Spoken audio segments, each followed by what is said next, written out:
Welcome students, 9th Maths Unit 2 la Real Number Part 4. Example 2.14 represent 4.863 on the number line. இந்த நம்பரை நம்ம number லைனில் diagram மாதிரி போட்டு காமிக்கணும். கொஸ்டின் என்ன கொடுத்துருக்காங்கன்னா 4 பாயிண்ட் இருக்கா, அதனால ஃபஸ்ட்டு என்ன பண்ணுறேன்னா நம்பர் லைன் எடுத்துட்டு இதில் 4ங்கிற பிளேஸுக்கும் 5ங்கிறது தான் ஸ்டார்ட். 4 பாயிண்ட் அப்படின்னா 4க்கு அப்புறம் என்ன நம்பர்ஸ் வரும், 5 வரும். அப்போது 4ங்கிற இடத்துல ஒரு மார்க் பண்ணிக்கோ, அது மாதிரி 5ங்கிற இடத்துலையும் ஒரு மார்க் பண்ணிக்கோ. இப்போ நெக்ஸ்ட் என்ன, ஃபஸ்ட்டு 4க்கும் 5க்கும் இடையில அப்படி இருக்கிறதுனால இது ரெண்டையும் மார்க் பண்ணிக்கணும். மார்க் பண்ணிவிட்டு நெக்ஸ்ட் டிஜிட் என்ன இருக்குன்னா 4.8 இருக்குது. ஸோ 4.8 எதுக்குள்ளே இருக்கும், இந்த 4க்கும் 5க்கும் இடையில தான் 4.8 இருக்கும். அதனால் இதுக்கு இடையில உள்ள நம்பர்ஸ் எல்லாம் அது தனியாக ஒரு கீழே ஒரு நம்பர் லைன் போட்டுக்கணும். இப்போ இதில் என்ன நம்பர் ஸ்டார்ட் ஆகும் ஃபஸ்ட் அப்படின்னா 4.0, 4.1, 4.2 எக்ஸட்ரா எது வரைக்கும் எடுத்துக்கிறேன்னா 5.0 வரைக்கும் எடுத்துக்கிறேன். அதாவது 4க்கும் 5க்கும் இடையில என்ன நம்பர்ஸ் வருமோ அதை ஒரு நம்பர் லைனாக எடுத்துக்கணும். இப்போ இதில் வந்து கொஸ்டின் என்ன இருக்குது, 4.8 இருக்கா. அப்போ 4.8ஓட வேல்யூ எங்கே இருக்குது, இந்த இடத்துல இருக்குது. இதை மார்க் பண்ணிக்கணும். 4.8க்கும் எதுக்கும் இடையில இருக்கும், 4.9க்கு இடையில இது ரெண்டத்தையும் மார்க் பண்ணிக்கணும். இப்போ அடுத்த ஸ்டெப்பில் இந்த 4.8க்கும் 4.9க்கும் இடையில என்னென்ன நம்பர்ஸ்லாம் வருமோ அதுக்கு ஒரு நம்பர் லைன் போடணும். தேர்ட் ஸ்டெப், இப்போ 4.8ல் ஸ்டார்ட் ஆகுறதுனா 4.8க்கு அப்புறம் 4.80, 81, 82 எக்ஸட்ரா எது வரைக்கும் இங்கே 4.9 இருக்கா, அதனால் 90 வரைக்கும் எடுத்துக்கணும். இப்போது அடுத்த டிஜிட் என்ன இருக்குது நம்பர்ஸ் கொஸ்டினில் பார்த்தா 4.8 வந்து மார்க் பண்ணியாச்சு. அடுத்து 4.8க்கு பக்கத்தில் என்ன இருக்குது 6 இருக்கா. ஸோ 4.86 மார்க் பண்ணணும். அதுக்கு அடுத்த நம்பர் என்ன 4.87. அப்போது இந்த ரெண்டுத்தையும் பிளேஸையும் மார்க் பண்ணிவிட்டு இப்போ அடுத்த ஸ்டெப்பில் என்ன பண்ணணும், நம்ம கொஸ்டின் வந்துருச்சா அப்படின்னா கொஸ்டினோட ஆன்சர் இன்னும் வரல. அதனால் இப்போ 4.86க்கும் 4.87க்கும் இடையில என்னென்ன நம்பர்ஸ் வருமோ அதை வந்து அடுத்த நம்பர் லைனாக போட்டுக்கணும். இப்போ 4.86க்கு அடுத்து என்ன பண்ணுற, 0 சேர்த்துக்கோ. 4.860 அப்புறம் 861 எக்ஸட்ரா எது வரைக்கும் எடுத்துக்கணும், இந்த நம்பர்ஸுக்கு வரைக்கும் எடுத்துக்கணும். இப்போ 4.869 அடுத்து என்ன வரும் 4.870 வரும். சரியா. இப்போது உனக்கான கொஸ்டின் இந்த நம்பர்ஸில் இருக்கான்னு பாரு. கொஸ்டின் என்ன உனக்கு கொடுத்துருந்தாங்கன்னா 4.863 கொடுத்துருந்தாங்களா. ஸோ இந்த நம்பர் எங்கே இருக்குது, இந்த பிளேஸில் இருக்குது. அது கொஸ்டினில் கொடுத்துருக்க நம்பரை நம்ம என்ன பண்ணணும், நம்பர் லைனில் எந்த இடத்துல இருக்கும் அப்படிங்கிறத ஸ்டெப் பை ஸ்டெப்பாக போட்டு காமிக்கணும். இப்போ எத்தனை ஸ்டெப்பில், 4 ஸ்டெப்பில் நமக்கு வந்திருக்கு. கொடுத்துருக்க டிஜிட் எத்தனை இருக்குது, 4 டிஜிட்டில் இருக்குது. ஓகேவா. Next question example 2.15 represent 3.45 whole, அதாவது 4.5க்கு மேலே bar on the number line up to 4 decimal places.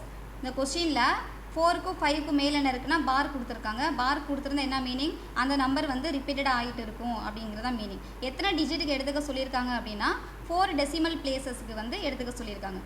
இப்போ ஃபஸ்ட்டு 3.45 மேலே பார் போட்டால் நம்ம எத்தனை டைம்ஸ் வேணாலும் அது ரிப்பீட்டடாக வந்துகிட்டே இருக்கும்.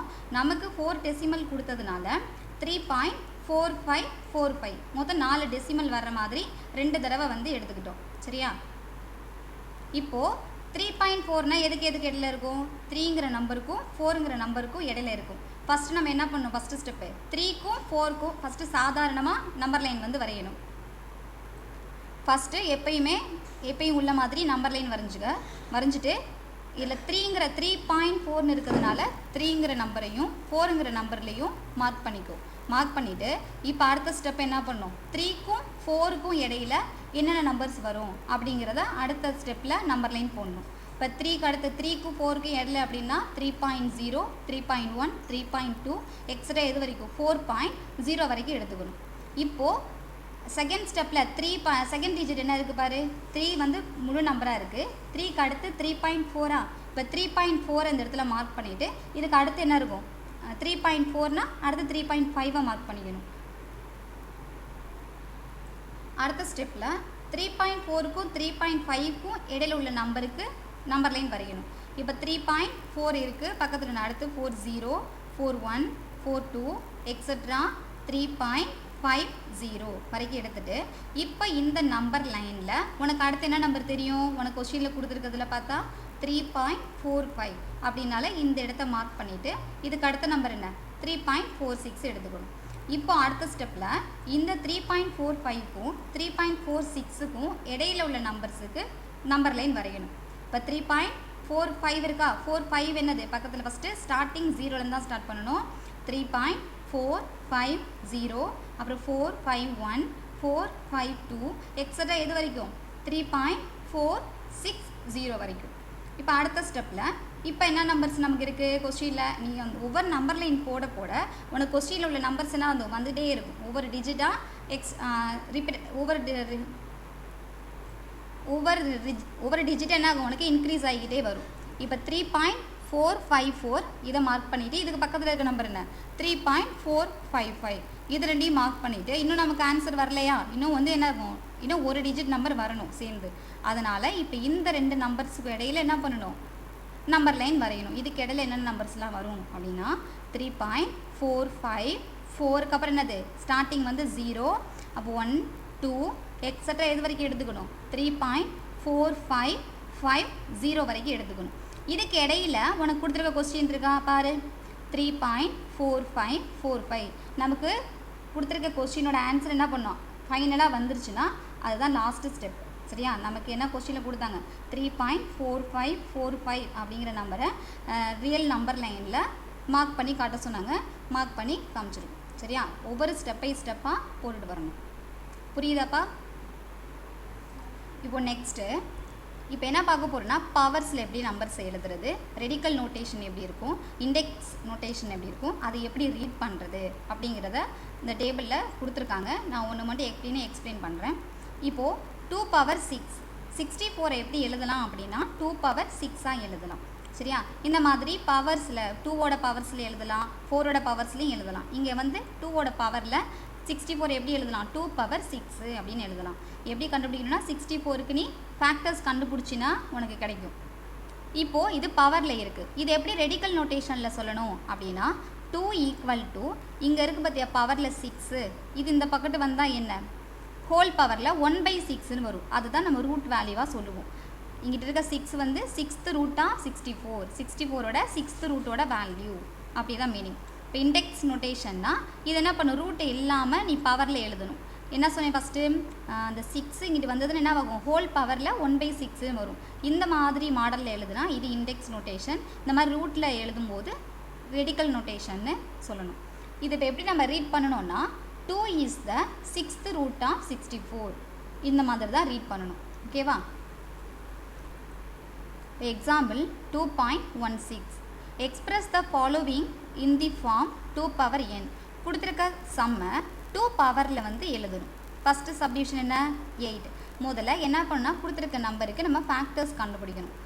சரியா, அது எதுக்கு கேட்டிருக்காங்க அப்படின்னா 2 பவரில் எழுத சொன்னதுனால 2க்கு ஃபேக்டர்ஸ் கண்டுபிடிக்கணும். 2ஆல் டிவைட் பண்ணினா 8ல் 2 வந்து எத்தனை டைம்ஸ் இருக்குன்னா 2 × 2 × 2 3 டைம்ஸ் இருக்கும். இதை மல்டிபிள் பண்ணினா உனக்கு 8 கிடைக்கும்.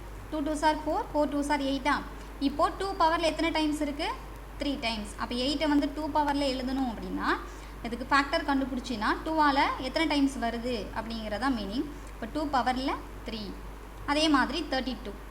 இப்போ 32ல் எத்தனை டைம்ஸ் இருக்குன்னா 5 டைம்ஸ் இருக்குது. அப்போ இது எப்படி எழுதணும் 2 பவரில் 5. இது ரெண்டு சம்மும் சிம்பிளாக இருக்கா.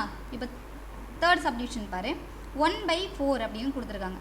இப்போது டிவைடில் இருக்குது. இப்போ 1/4 எப்படி பிரிச்சுக்கலாம் 2 × 2ன்னு பிரிச்சுக்கலாம். ஈக்குவல் டு இந்த 2 எத்தனை டைம்ஸ் இருக்குது 2 டைம்ஸ் இருக்கிறதுனால 2 பவரில் 2. ஓகேவா, 2 ஸ்கொயர். நமக்கு 2 பவரில் கேட்டிருக்கிறதுனால நம்ம என்ன பண்ணுறோன்னா இந்த 2 பவரில் மட்டும் எழுதுகிறோம். ஏன்னா இங்கே 1/2 power n அப்படின்னு அந்த ஃபார்மேட்டில் இருக்கிறதுனால இப்போ நம்ம 2 power n-க்கு தான் மாற்றணும். எப்படி மாற்றணும்னா ஒரு நம்பர் வந்து டிவைடில் இருக்கும்போது டிவைடில் இருக்கிற ஒரு நம்பரை நீ மல்டிபிளில் எழுதணும், டிவைடை கேன்சல் பண்ணணும் அப்படின்னா பவரில் இருக்கிற நம்பருக்கு என்ன பண்ணணும் சைனை வந்து சேஞ்ச் பண்ணணும். இங்கே 2 பவரில் +2 இருக்குது. இது அப்படியே நம்ம மேலே இப்போ எழுதணும் அப்படின்னா இங்கே பவரில் ப்ளஸ் இருந்தால் என்ன ஆகிரும்னா பவரில் மைனஸாக மாறும். சரியா, ஒருவேளை மைனஸ் இருந்துச்சுன்னா மேலே கொண்டு வரும்போது பவரில் ப்ளஸ்ஸாக மாறும். பவரில் உள்ள சைன் என்ன பண்ணணும் சேஞ்ச் பண்ணி எழுதணும். இப்போ ஃபோர்த்து சப்டிவிஷன் √2ன்னு இருக்குது. அப்போ இது 2 பவரில் எழுதணும்னா 2 தான். இங்கே என்னது வெறும் ரூட்டு மட்டும் தானே இருக்குது. இப்படி இருந்தால் அதோட மீனிங் என்ன, அது வந்து ஸ்கொயர் ரூட்டுன்னு மீனிங். ஓகேவா, அப்போ ஹோல் பவரில் என்ன பண்ணணும்னா 1/2ன்னு போடணும். ஓகேவா? இந்த இடத்துல எதுவுமே இல்லைன்னா 2 இருக்குன்னு அர்த்தம். ஒருவேளை 3 இருந்துச்சுன்னா பவரில் இங்கிட்ட எழுதும்போது எப்படி பண்ணணும்? 2 பவரில் எழுதும்போது 1/3 அப்படின்னு எழுதணும். 2 பவரில் 1/3ன்னு எழுதணும். 4 இருந்துச்சுன்னா 1/4ன்னு எழுதணும். இங்கே எதுவுமே கொடுக்கல அப்படின்னா இந்த இடத்துல 2 இருக்குன்னு அர்த்தம். அப்போ நீ எப்படி எழுதணும்னா 2 பவரில் 1/2 அப்படின்னு எழுதணும். இப்போ 5th சப்டிவிஷன் √8க்கு கேட்டிருக்காங்க. முதல்ல 8 வந்து எத்தனை டைம்ஸ் எழுதலாம்? 8ங்கிற நம்பரை 2வாக எழுதணும்னா 3 டைம்ஸ் எழுதலாம். √8 கொடுத்துருக்கிறதுனால √2 வந்து எத்தனை டைம்ஸ் வரும்னா 3 டைம்ஸ் வரும். சரியா? √2 × √2 × √2ன்னு எழுதலாம். அப்போது ரூட் இருக்கிறதுனால பவரில் என்ன பண்ணிக்கணும்? 1/2ன்னு போட்டுக்கலாம். √2ன்னு எழுதினாலும் 2 பவரில் 1/2 ரெண்டுமே ஒன்று தான். இப்போ 2 பவரில் 1/2 எத்தனை டைம்ஸ் வந்திருக்கு? 3 டைம்ஸ் வந்திருக்கிறதுனால பவர் என்ன பண்ணிக்கணும்? 3ன்னு போட்டணும். இப்போ என்ன பண்ணணும்னா இந்த பவர்ஸ் ரெண்டையுமே இந்த 2ஓட பவரில் ஒரு நம்பர் இருக்குது, அதுக்கு மேலே ஒரு பவர் இருக்குது. இந்த 2 நம்பரையும் பவர்ஸில் இருக்கிற 2 நம்பரையும் நம்ம என்ன பண்ணலாம்னா மல்டிபிள் பண்ணலாம். அப்போது இதை மல்டிபிள் பண்ணால் 2 பவர் 1 3s are 3 டிவைட் உள்ளிட்ட அப்படியே வரும். 2 பவர் 3/2 அப்படின்னு எழுதலாம். ஓகேவா? நெக்ஸ்ட்டு ஒரு ஃபார்முலா பார்ப்போம். Meaning of x power m divide by n where m and n are positive integer. அதாவது x பவரில் கொடுத்துருக்காங்க, பவரில் m டிவைட் பை n இருக்கு. இதை எப்படி இதுக்கு என்னென்னலாம் நம்ம பண்ணிக்கலாம் அப்படின்னா லாஸ்ட் இதில் மட்டும் in simples x power m divide by n இருக்கா, இதை நம்ம எப்படி எழுதலாம்னா x power m whole divide by 1/n மாற்றிக்கலாம். சரி, அதாவது இந்த பவர்ஸ் வந்து என்ன பண்ணியிருப்பாங்க, இந்த 2 நம்பரையும் மல்டிபிள் பண்ணால் இது கிடைக்கும். அந்த மாதிரி நம்ம என்ன பண்ணலாம், நமக்கு சம்முக்கு தகுந்த மாதிரி நம்ம பிரிச்சுக்கலாம். இப்போ எக்ஸ் பவரில் m டிவைட் பை n இருக்கிறத x power m whole power 1/n எழுதிக்கலாம். ஓகேவா? அப்படி இல்லைன்னா x பவரில் 1/n அதுக்கு வெளியில் என்ன பண்ணலாம், பவரில் m போட்டுக்கலாம். சரியா? இது எதுக்கு ஈக்குவல் அப்படின்னா root of x power m nth root of x power m இதுவும் ஈக்குவல் தான். ஓகேவா? இல்லை வேறு மாதிரி எப்படி எழுதலாம்னா nth root of x whole power m அப்படின்னு எழுதிக்கலாம். சரியா?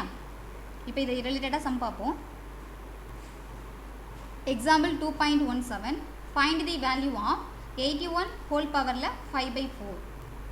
இதோட வேல்யூ கேட்டிருக்காங்க. இப்போ 81 பவரில் என்ன இருக்குன்னா 5/4 இருக்குது.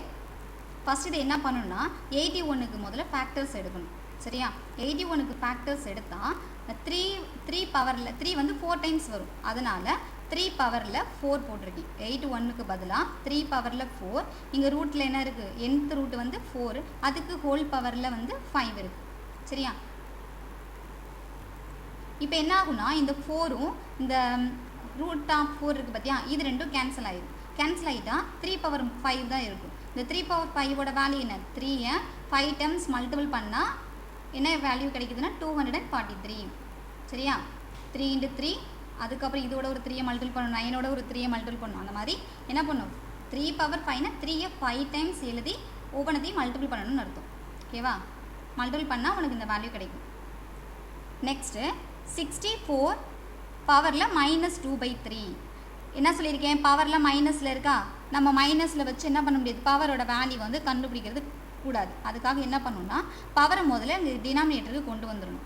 இதை 1 டிவைட் பை அப்படின்னு எழுதும்போது பவரில் இருக்கிற சைன் மாறும்னு சொன்னேன்னா இங்கே மைனஸ் இருக்கிறதுனால டிவைடில் வந்துச்சுன்னா பவரில் 2/3 ப்ளஸ்ஸாக வந்துடும். இப்போ நீ என்ன பண்ணலாம் அப்படின்னா 64 வந்து எப்படி எழுதலாம் அப்படின்னா 64 4 க்யூப்னு எழுதலாம். இங்கே எழுதியிருக்க பார்த்தியா இதே மாதிரி தான் 4 க்யூப்னு எழுதுனா அந்த க்யூபுக்கும் கேன்சல் ஆகி 4 மட்டும் கிடைக்கும். அதான் இங்கே போட்டிருக்க 4². இப்போ 4ஐ ஸ்கொயர் பண்ணால் என்ன கிடைக்கும், 1/16 கிடைக்கும். உனக்கு எக்ஸாம்பிள் சம்மு டேரெக்டாக கொடுத்துருக்காங்க, நான் உனக்கு எக்ஸசைஸில் கிளியராக சொல்கிறேன். ஓகேவா? ஓகே ஸ்டூடெண்ட்ஸ், இதோட கண்டினியூஸை நெக்ஸ்ட் வீடியோவில் பார்க்கலாம். தேங்க்யூ.